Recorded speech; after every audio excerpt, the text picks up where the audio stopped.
Primeiro, eu queria agradecer muito a oportunidade de estar aqui mais uma vez, conversando com vocês um pouco sobre a história da nossa escola.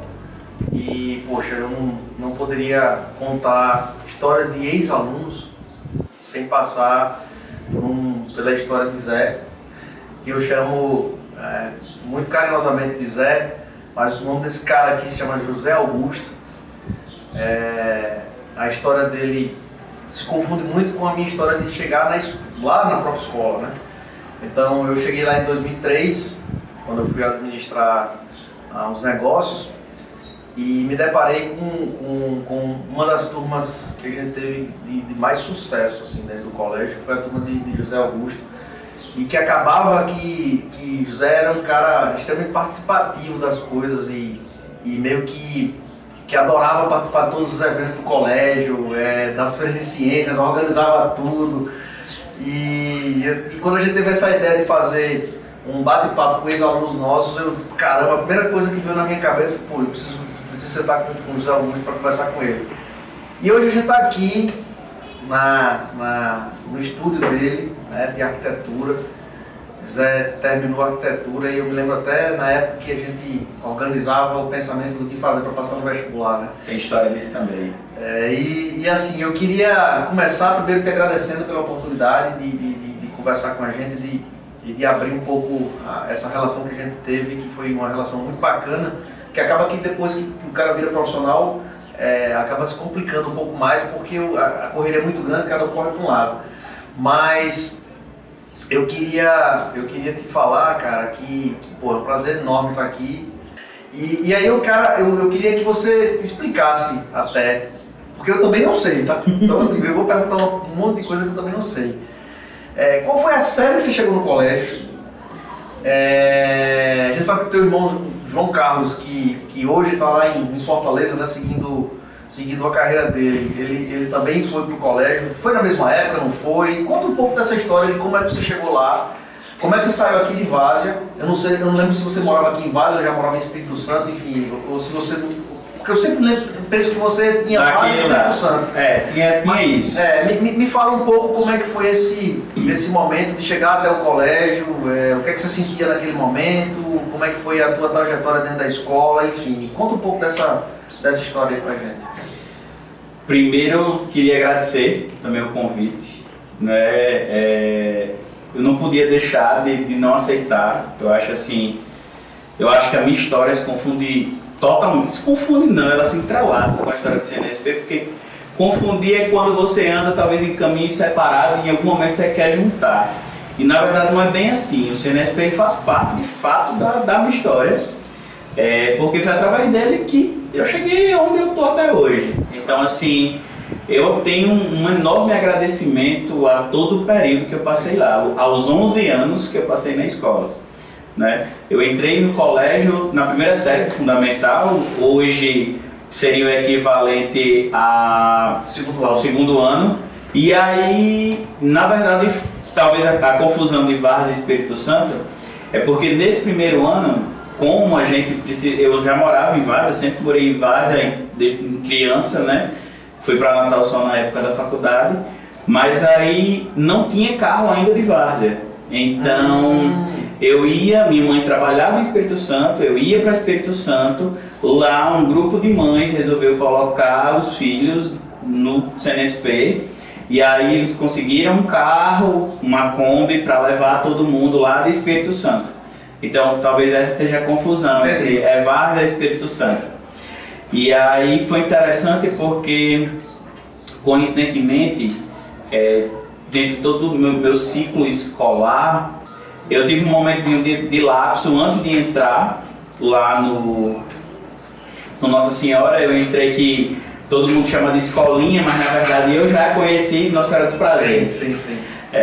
E eu achava até estranho porque chamam de escolinha, mas é porque eu não vivi a fase escolinha. Eu já peguei o colégio robusto, o colégio de fato bem estruturado que ele é desde então.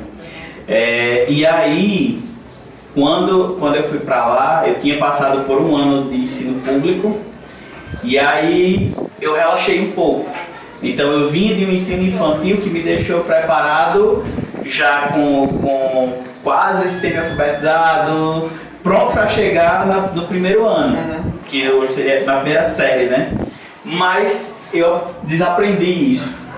E eu lembro que a minha professora, que foi minha professora nessa primeira série, e foi até interessante que até hoje eu ainda chamo assim, Tia Sueli. Tia Sueli, tá Tia Sueli. hoje inclusive. Tia Sueli foi fazer um teste para entender a referência.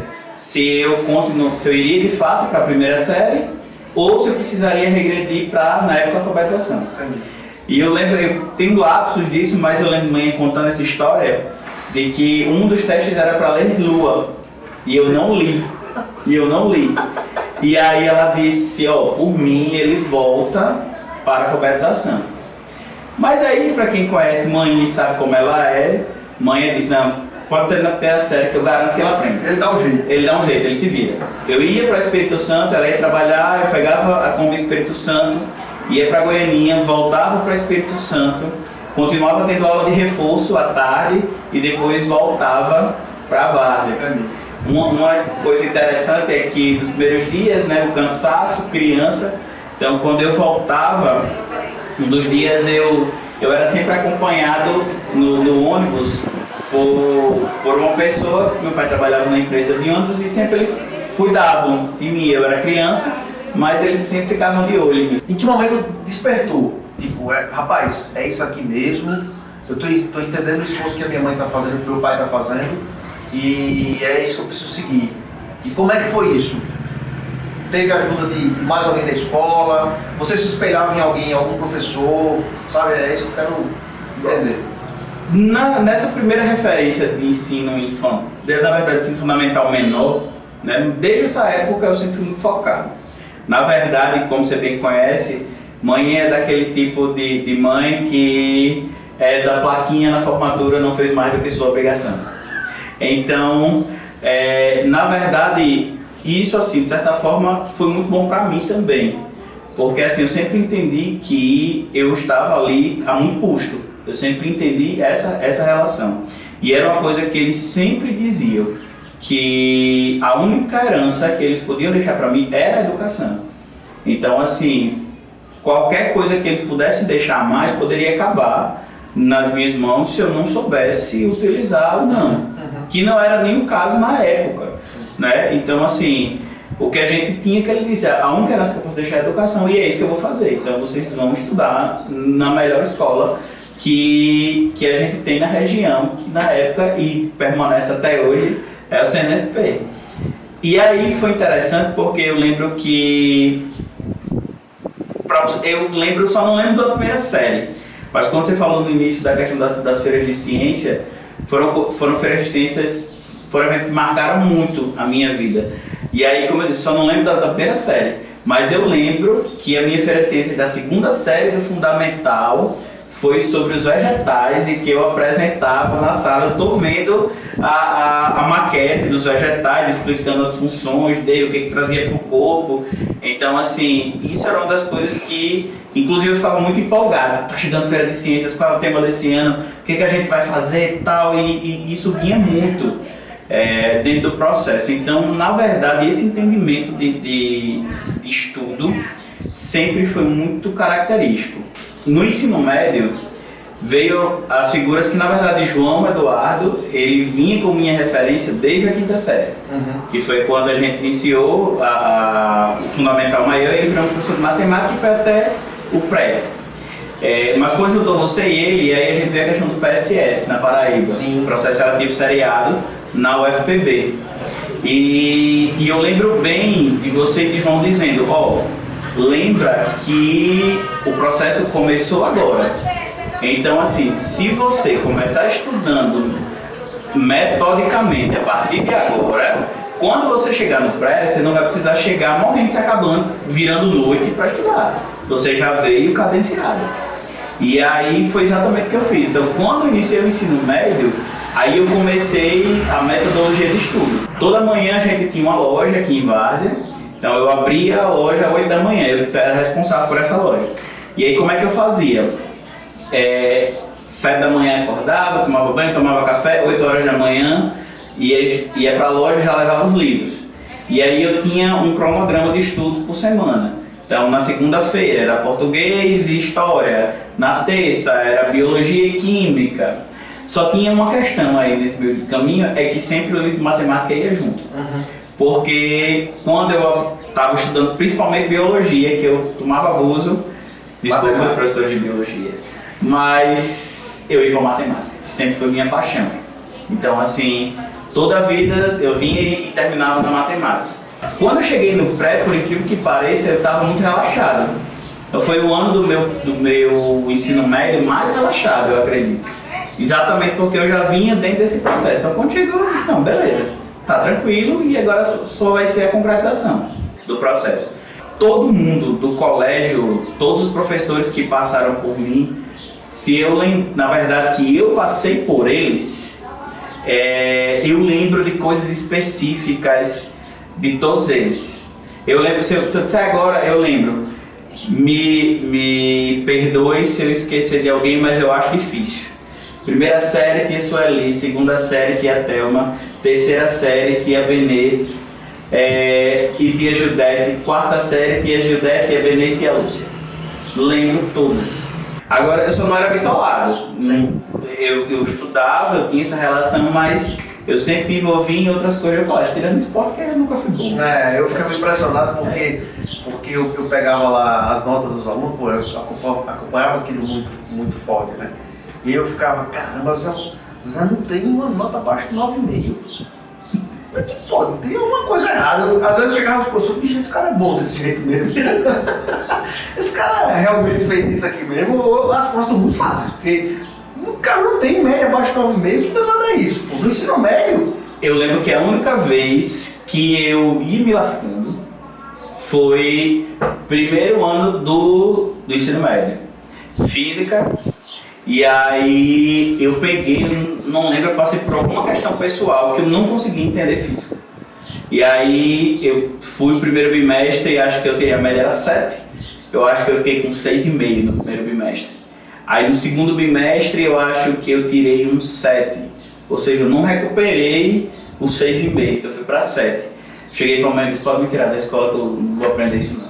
Eu vou reprovar e a senhora não vai perder dinheiro com isso não. Isso, todas as outras notas, 9, 10, tudo, mas física não ia. Aí a psicologia reversa mais fundamental, que você funcionou de manhã, ela disse, esse estudo dá certo. Respire, fique tranquilo e vai estudar. Eu sei que se você não está entendendo, deve ser alguma coisa que está travando. Então, respire fundo, tente focar, tenha um pouco mais de atenção que vai dar certo. E aí, foi como aconteceu. Então, assim, isso é muito importante dizer, que esse complemento de colégio e casa, de ter a figura, talvez um pouco mais da minha mãe, mas meu pai também vinha muito, apesar de ter menos estudos do que ela, mas era um cara que sempre esteve ali junto. E eu lembro bem de já pulando várias etapas, mas eu lembro muito dele na minha colação de grau. E aí a gente tirando as fotos oficiais da colação, e ele não sorria, ele não conseguia sorrir nas fotos.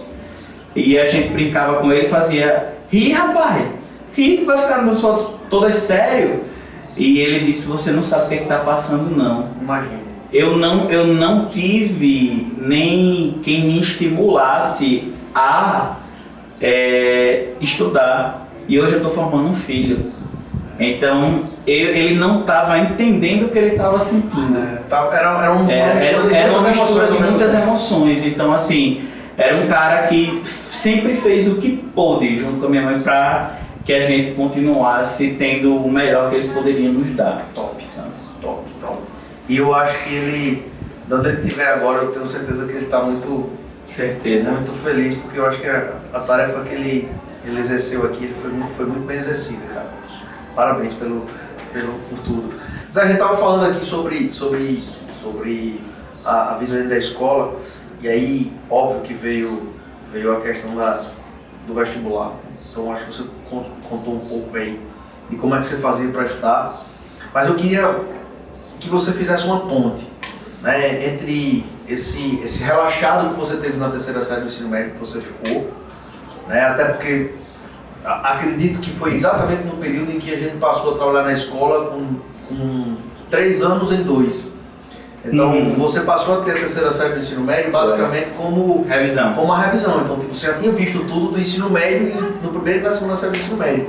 E eu me lembro que na época era tipo assim, Gustavo, você é maluco, os meninos vão ficar tudo doido, ninguém vai entender nada. Era um negócio extremamente inovador, assim, que hoje praticamente todo mundo já faz. Mas eu me lembro que na época do teu ensino médio, qual foi o ano que você fez o ensino médio na escola? Saí em 2005, meu pai foi em 2005. Ou seja, a partir de 2002, imagina a gente discutir sobre isso em 2002. Então era muito inovador. Eu queria que você fizesse uma ponte entre esse sentimento, se esse sentimento de terceira série é porque você estava relaxado, porque se sentia preparado, ou se você estava relaxado porque nem sabia o que era que vinha pela frente. Eu queria que você contasse um pouco disso também. E ao mesmo tempo eu queria saber o que é que mais te auxiliou dentro da faculdade e como profissional. Tipo, o que é que você leva da escola que mais te auxiliou na tua faculdade e como profissional? É isso. Se eu for falar tudo aqui, a gente vai passar 3 dias. Mas assim, sem levantar muito bola da escola. É porque assim, na verdade eu vivi muitas experiências interessantes lá que me ajudaram muito a ser quem eu sou hoje. Então assim, desde os próprios professores que nunca passaram a mão na cabeça. E eu agradeço muito a todos os meus professores. Porque assim, todos eles tiveram um papel importantíssimo na minha formação. Desde os que vieram lá do ensino fundamental menor até os que finalizaram o ensino médio. Eu lembro de todos. Inclusive os que passaram pouco tempo na escola e saíram, características de todos. Então assim, tudo começou pelos professores. A relação com a direção da escola foi uma coisa interessante, porque quando você entrou, a gente tinha as hierarquias, né? Então assim, a gente sabia que se a gente fizesse besteira, a gente ia para a Cláudia, se a gente fizesse uma besteira um pouquinho maior, a gente ia para a Nadir, se a besteira fosse um pouco maior, o Dr. José aparecia na escola. Então assim, era uma hierarquia. Tinha isso. Então assim, até onde a gente ia da besteira. Então isso era muito interessante. E a sala da direção era algo muito assim, se você vai pra lá, é porque ou você fez besteira ou tem alguma coisa muito grave para resolver. E quando esse homem entra exatamente para desmistificar isso. Então, na verdade, traz a direção para dentro da sala de aula. E aí, isso é uma coisa que foi fundamental. Então, assim, quando eu comentei, inclusive, na minha última participação lá no colégio, quando eu comentei com o pessoal do pré, a exatidão de coisas que eu, de fato, você era meio doido. Na verdade, até hoje eu ser meio doido, porque assim, eu, modéstia à parte, eu me enquadro parecido com você, porque quando a gente pensa algo muito diferente, é difícil para as pessoas comprarem a ideia de primeira. E aí esse homem chega na escola, de fato, pegando, é como se você chegasse numa terra árida e todo mundo achasse que não era o caso, mas só fazendo um paralelo, que não daria mais fruto nenhum, e você revira aquela terra e tudo começa a brotar de novo, de uma forma totalmente diferente. Foi mais ou menos isso que você fez.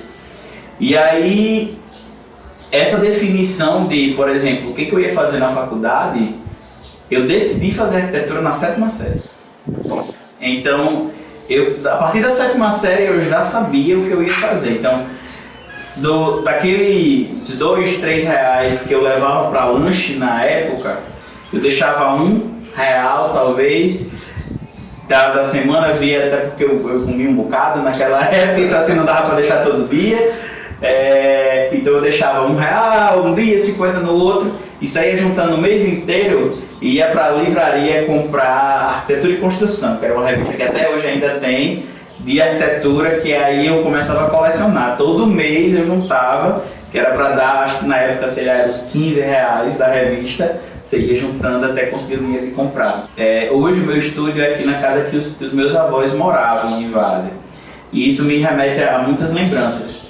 E aí eu lembro dela no primeiro dia de aula do ensino médio, e aí eu chegava toda noite, ela saía daqui da casa dela e ia para minha casa na época, que era a casa dos meus pais, aqui vizinho. E toda hora, na hora do jantar, ela chegava e ficava conversando com a gente.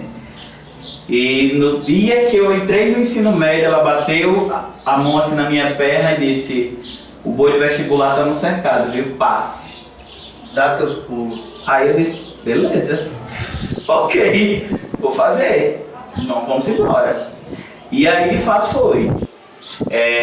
E uma das coisas interessantes em projetos da escola, que na época poucas escolas faziam, e que toda a vida era o ápice para mim do ano, eram as feiras de ciência. Eu gosto de frisar duas feiras de ciência em específico. A do primeiro ano do ensino médio, que eu já sabia que queria arquitetura, por isso que já vinha lá da 7ª série. E aí na época eu quis fazer um projeto que era a Casa do Futuro.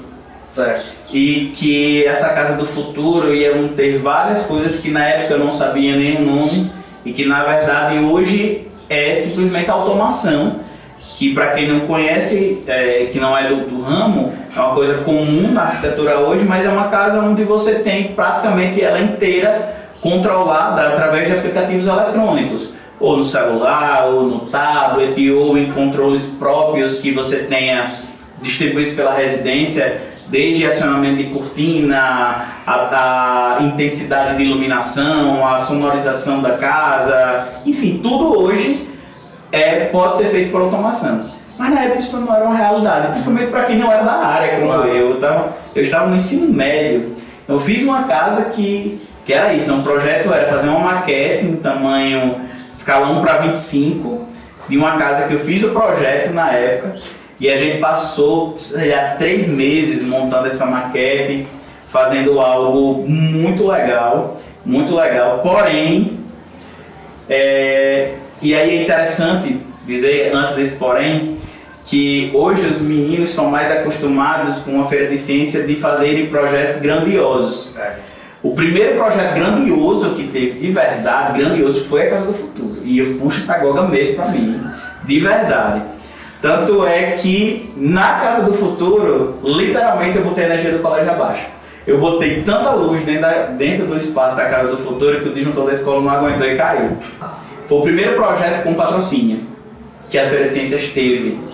Porque até aí os projetos eram menores, todo mundo financiava você mesmo, ou o pai e tal, mas sempre a gente que fazia. Agora na Casa do Futuro, como era algo muito grandioso, então a gente precisava de patrocínio.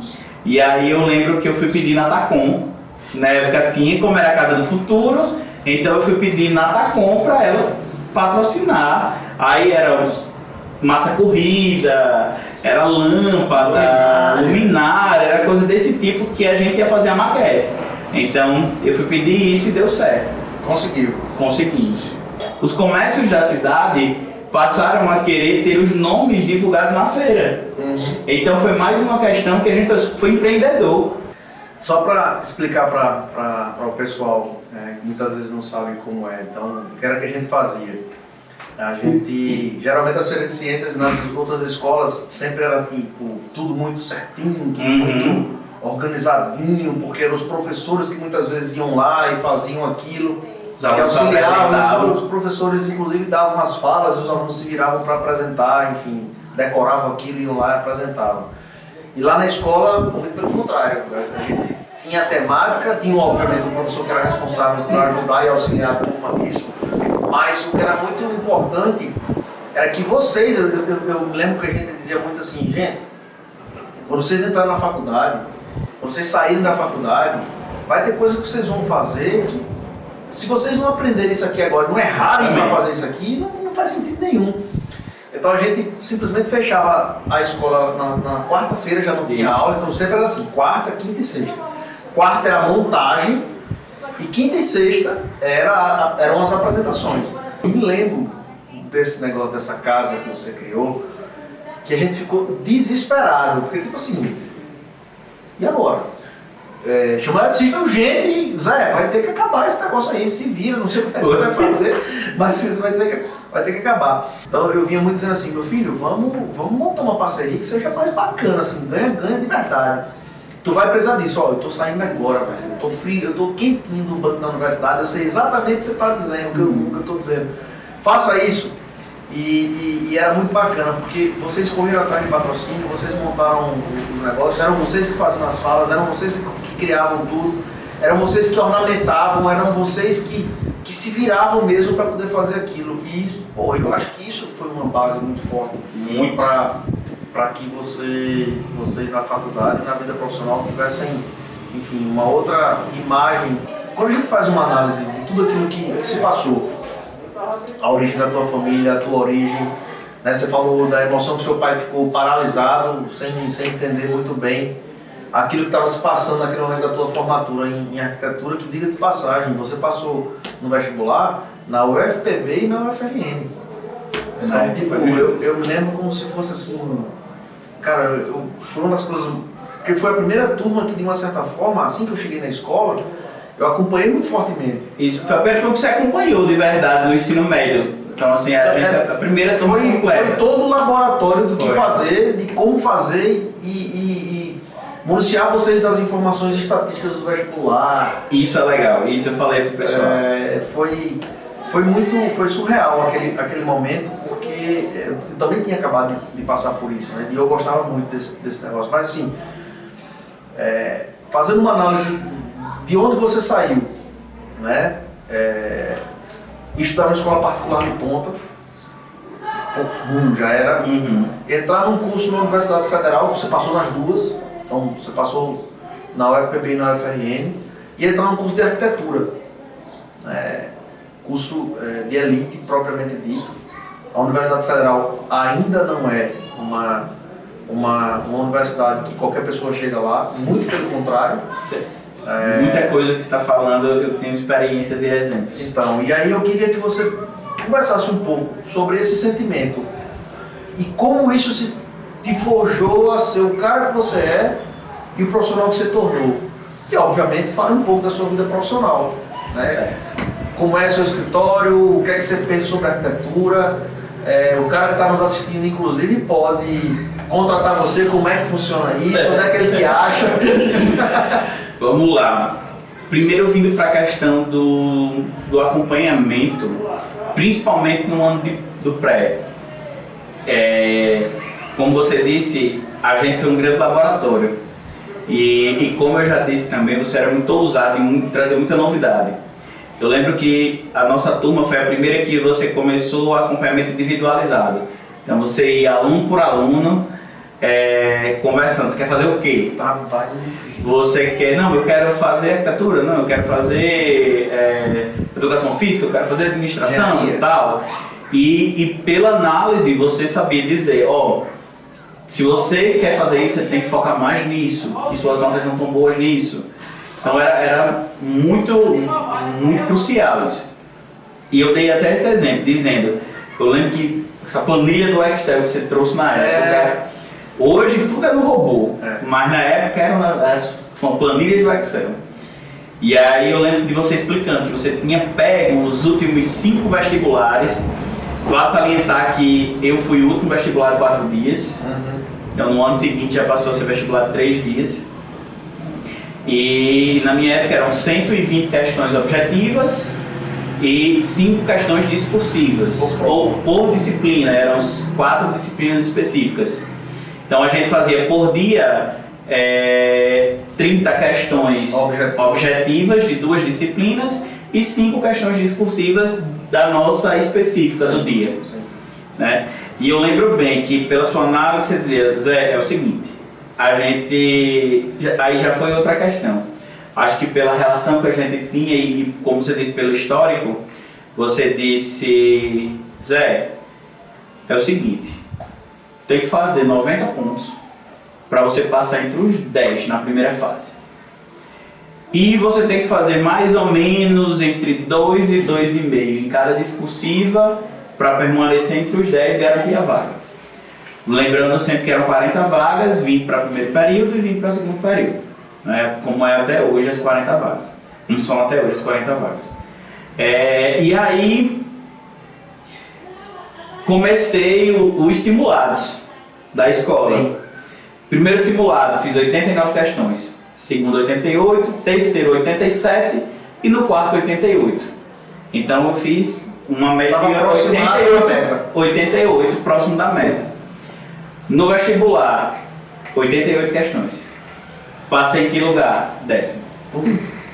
Entendeu? Bateu. Cravado. Então assim, a bendita da planilha bateu de verdade. Bateu muito. E essa questão da elitização foi muito interessante, porque quando eu entrei no curso, a minha turma em específico era uma turma, a arquitetura já é elitizada, não só financeiramente, mas também intelectualmente. Então assim, lembro como hoje das 15 questões de inglês, eu fiz 14, meu score foi bem baixinho, que é a nota ponderada, para quem não sabe o que é isso, o score. Foi bem baixinho porque todo mundo fechava em inglês ou tirava ou fazia as 14, então não foi nada.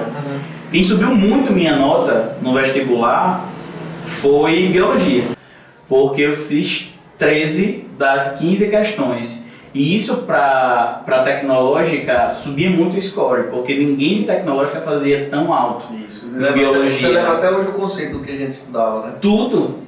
Não específico é que vai subir tua nota. Exatamente. Na prova objetiva. Total, eu sabia de tudo. Tanto, por isso que eu fiquei tão estressado na quinta-feira, porque eu me dei muito mal em geografia e em física. A prova de física estava muito ruim. E pela prova de física estar ruim, eu me dei muito mal em geografia, porque me desconcentrou totalmente. Então eu fui na sexta-feira, na quarta-feira no caso, né? Que era o último dia, eu fui numa pilha absurda. E assim, eu ia de matemática, que eu gostava muito, praticamente fechei matemática nas minhas notas de bimestre, de ensino médio, mas quando chegava no PSS da Paraíba, eu nunca me dava tão bem. Então eu já fui com aquilo bitolado, tipo, não vai dar certo. E biologia, não gostava de estudar, estudava à força, mas com medo. Então, aí lembro até das tensões, porque não tinha internet fácil na época, todos os dias eu ia e voltava para Natal, fazer a prova e voltava para a Várzea. E aí eu voltava pelo colégio, que na época era a primeira escola da região a ter internet via satélite. Via satélite, Star One. Era uma internet rapidíssima, demorava, sei lá, uns 3 minutos para abrir o site. Puta, mas isso na época era muito, porque só de você pensar que você levava quase 5 minutos a internet pensando para conectar no telefone. Então assim, era uma diferença gigantesca. E aí eu passava lá para pegar o gabarito. E eu lembro que não saiu o gabarito cedo, nesse dia demorou a sair, eu vim embora para casa. E eu lembro que você ligou pra mim, era mais ou menos umas 4h30, eu tava até cochilando, saiu, anota aí. Aí eu comecei, puf, eu disse, bicho, eu não acredito não. Aí, não acredito não. Aí tu disse, que foi? Eu disse, calma, vamos terminar. Eu lembro exatamente disso. Puf. Quando eu terminei, eu disse, putz, eu não acredito não. Ele disse, de novo! Eu disse, fiz 12 em matemática e 3 em biologia. Então dava certinho as 88. Então assim, eu fiquei naquela expectativa gigantesca pelo resultado da primeira fase. E então assim, isso funcionou muito bem. E aí voltando para a questão da elitização do curso, a minha turma em específico, parece que saiu, eu acho que a gente nunca tinha conversado sobre isso, mas parece que saíram escolhendo o melhor aluno da turma A do Salesiano, o melhor aluno da turma B do Marista, que eram os grandes colégios da época, o melhor aluno de tal escola. Então, todos os melhores alunos entraram na minha turma. Qual foi o lugar que você passou no vestibular? No final, eu passei em 17º. Por causa da segunda fase? Por conta da segunda fase, por conta especificamente de física. Mas você entrou no primeiro semestre? Entrei em primeiro semestre. Entre os 20 entrei em primeiro semestre. Vale salientar que as minhas notas, todas as outras foram muito boas, discursivas. Eu lembro eu rindo da prova de matemática, porque das 5 questões de matemática, a única que eu não sabia, eu só não sabia uma. Então assim, eu fiz a prova de matemática rindo, de verdade. Eu lembro da fiscal olhando pra mim, Você tá rindo por quê? Eu disse, porque tá muito fácil. Tô colando, minha filha. Entendeu? Tá muito fácil. E eu fui. E aí, beleza, né? Quando essa questão de elitização foi muito interessante. Porque quando você passa em arquitetura na Federal do interior, já existem estigmas. E aí eu lembro de um professor meu, eu desenhando na prancheta no primeiro período, e ele fez, tu é filho de qual prefeito, de qual vereador mesmo do interior? Aí eu disse, sou filho de político não, fulano. Eu sou filho de um cobrador de ônibus e de uma funcionária pública. Aí ele parou, tá certo. Ficou até sem saber o que falar. Ele não sabia o que falar e saiu. Enquanto eu estive na faculdade, eu comecei sendo professor de ensino fundamental, passei para professor de ensino médio, estive secretário municipal de educação e depois entrei já estagiando, para estagiar. E em alguns momentos eu estagiava e era secretário, ou estava secretário, ou eu estagiava e dava aula. Então assim, eu nunca parei, eu sempre trabalhei muito. Gustavo foi meu cliente no CNA, né? Na verdade a escola foi minha cliente. Verdade. Então foi interessante porque foi um dos primeiros projetos. Cliente exigente. Chato! Cliente exigente. Eu lembro que eu liguei pra você e eu assim, você tava acabando, não tinha acabado, não ia acabar. Na semana anterior. Isso. E aí eu me lembro que a gente tinha um pouquíssimo espaço para fazer aquele negócio. E aí eu disse, mas eu quero fazer o CNA aqui. E aí mamãe olhava para mim e disse, tá vendo que não vai dar para construir isso aqui? Dá para construir sim. Bora fazer uma sala aqui embaixo, tira esse parque daqui, bota pro outro canto. A gente tinha acabado de comprar aquele terreno lá, que hoje tá... A educação infantil. Educação infantil. Vamos botar esse negócio aqui. Eu liguei para você, não me lembro mais. Zé, bicho, eu quero fazer um prédio aqui e tal...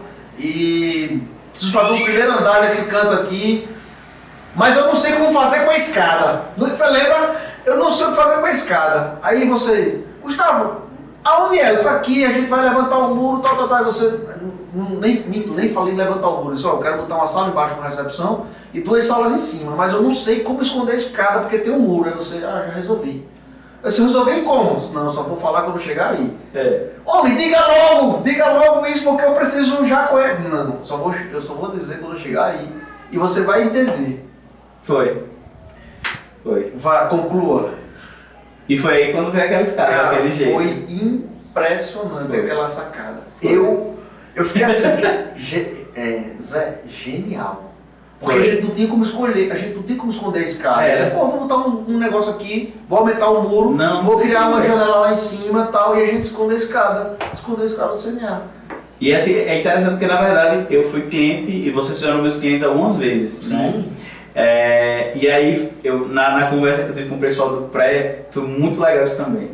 Porque eu disse que eu fui arquiteto do CNA, fui arquiteto da sala do nível 1. Sim. Aí as meninas, meu Deus, foi você que fez aquela sala, é maravilhosa, e não sei o que. O pessoal do pré tinha uma menina bem empolgada, não sei nem se ela vai fazer arquitetura. Bem capaz de ser. Mas tinha uma bem empolgada e falou que aquela sala é muito gostosa, não sei o que e tal.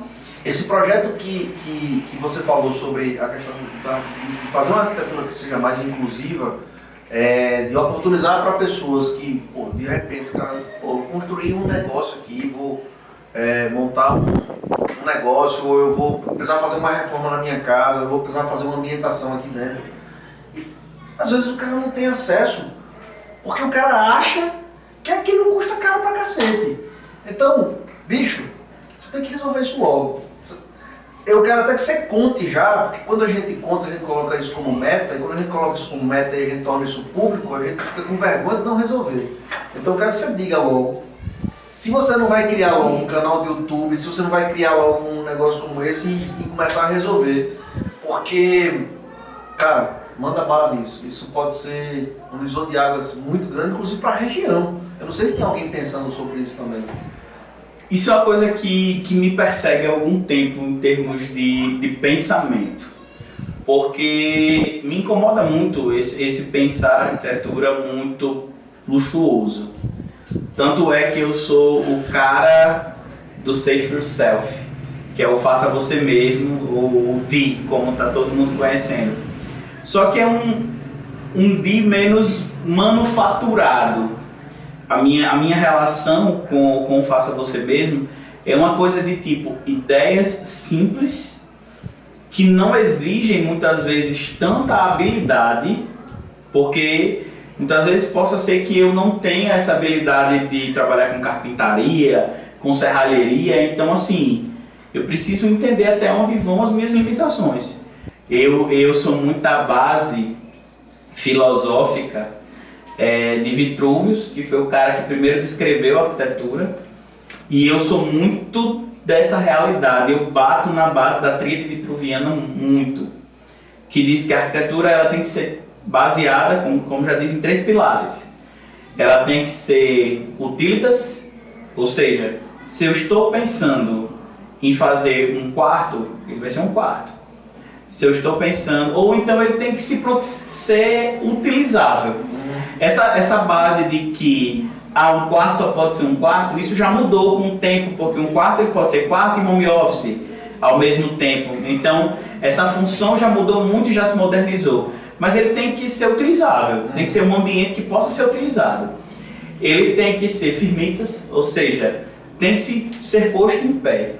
A arquitetura que é muito bonita no papel, na maquete 3D, mas que o cliente não consiga executar, o engenheiro não consiga calcular, não vale nada.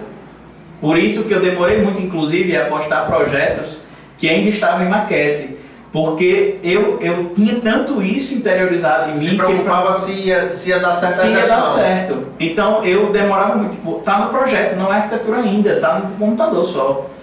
Então tem que de fato ser posto em prática. E tem que ser venustas, tem que ser bonito.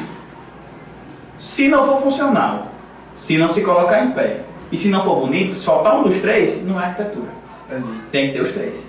Então eu sou muito disso, mas não tem um quarto dizendo que tem que ser caro. E é isso que eu bato em cima. Não precisa ser caro. Tem que ser utilitas, tem que ser firmitas e tem que ser venustas. Bom, bicho.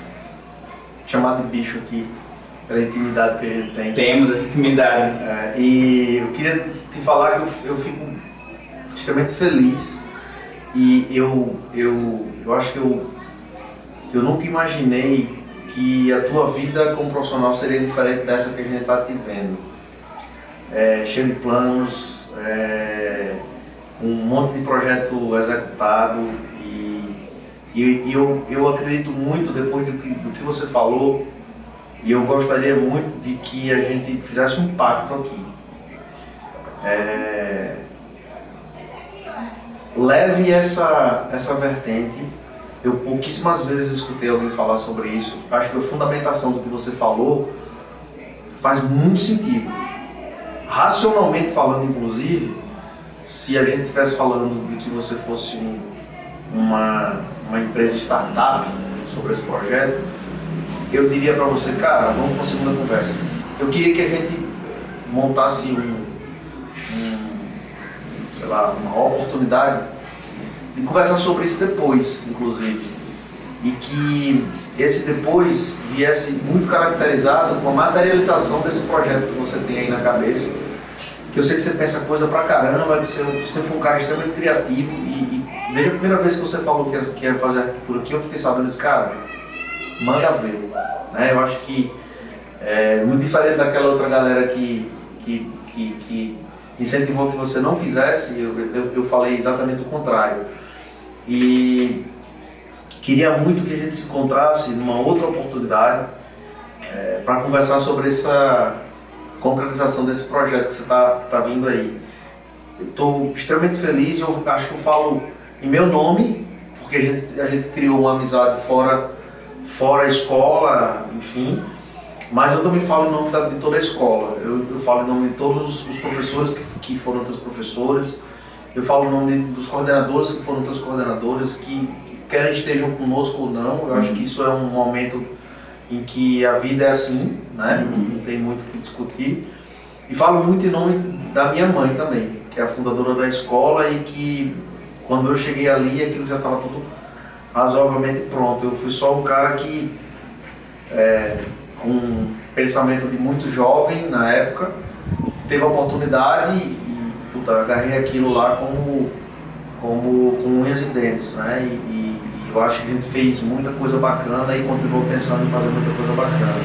É aquela feira de ciências que eu dizia pra você, vai fazer não, né? Porque eu não tenho dúvida, bicho, que isso faz muito sentido com tudo aquilo que o mundo inteiro passa. Começa a conversar sobre isso com mais pessoas, começa a divulgar essas ideias com mais pessoas, porque eu tenho certeza que deve ter um monte de gente que gostaria de fazer um projeto arquitetônico bacana, que seja viável, que seja útil, que possa ser colocado de pé e que seja possível, sob o ponto de vista de viabilidade financeira para ela.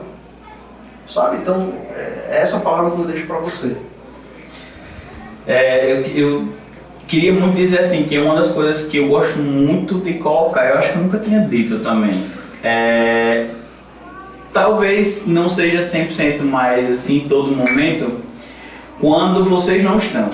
Sim. Mas, por exemplo, quando eu volto ao CNSP e que eu encontro você, encontro Joelma, encontro Nadir, encontro todo mundo que fez parte da minha história lá, certo? Eu literalmente me sinto em casa. Aquela escola para mim foi uma casa por 11 anos. Então assim, eu vivi tudo naquela escola, em todas as experiências que eu poderia viver enquanto pessoa, enquanto aluno, eu vivi ali. Foi ali que eu me tornei um cidadão de verdade, porque eu entrei muito criança ainda e eu saí adolescente para adulto, já direto para uma faculdade, com toda a base que eu recebi da escola. Então, eu tenho certeza que isso fez toda a diferença para como eu cheguei na universidade. Eu queria muito, inclusive, que essa geração de agora entendesse o que era aquela nossa geração de 10 anos atrás. Porque assim, eu acho que a gente viveu exatamente uma fase de transição de gerações, entre uma geração muito amarrada, muita coisa que eram os nossos pais. Nossa geração já foi uma geração que, como você mesmo disse, foi muito mais questionadora. A gente não baixava a cabeça fácil. E a escola muitas vezes nos direcionou a, de fato, não é para baixar a cabeça. E muitas vezes disse, nessa hora é para baixar a cabeça, mas porque o caminho tem que ser por aqui. Então, isso moldou muito tantos profissionais que hoje surgiram lá. Não é nem do CNSP, pessoal, é da escolinha. Então, assim, isso é muito interessante. Então, quando eu olho para o passado, eu não consigo não dar créditos. Isso sem, volto a dizer, sem levantar bola, porque você sabe que a escola, ela é uma instituição, mas que ela é formada por várias partes. Sim. Então, nesse momento, eu estou levantando a bola da cabeça como um todo, mas de todas as partes que colocaram bloquinhos nesse processo. Sim. Então, assim, a todo mundo eu tenho um agradecimento enorme, enorme, de tudo que eu passei, de tudo que eu vivi, de todas as experiências que foram muito boas, das amizades que eu carrego até hoje. Então, assim, eu tenho vocês como amigos de verdade, assim. A gente pode não estar na casa um do outro todo dia, mas eu tenho vocês como amigos de verdade. Por um tempo somos mais próximos. Não tenha dúvidas. Leve o meu agradecimento, eu sei que ela vai ver depois. A Nadir, a Dr. José, a todos eles. Então, assim, e a todos que passaram, como eu disse, dentro desse processo. Eu agradeço demais a cada um dos meus professores. Todas as puxadas de orelha, todas as orientações, todos os vai dar certo Zé, relaxa que vai. Tudo isso me fez ser o homem e o profissional que eu sou hoje. Então, assim, o que eu desejo no final disso tudo, além de agradecer as dicas de hoje, porque é muito bom ouvir isso e saber que tem gente que compra as ideias, do mesmo jeito que você comprava as ideias lá. Eu tô lembrando da gente, Gustavo, a gente vai ter viagem e vai ter festa de pré, viu? Que história é essa? Vai ter viagem, vai ter festa de pré, e é a escola que vai dar a banda da festa, e a gente vai pra Fortaleza, e a gente vai pro Beach Park, e a gente moveu tudo para que desse certo. Então... Não sei se vale a pena a galera escutar isso não. Mas é muito legal isso, esse processo de que tudo deu certo. Tudo deu certo que desde aquela época a gente vinha em conta disso, é confiável. E agora a gente já não é mais da escola, mas você vê que o empreendedorismo e as ideias que surgiram lá da escola ainda continuam. Então assim, o que eu desejo é que o CNSP ele continue por muito tempo. Eu vou continuar sempre dizendo que a minha referência de escola sempre será lá. E eu passei por outras escolas e que tenho total respeito também e que são tão importantes quanto o CNSP.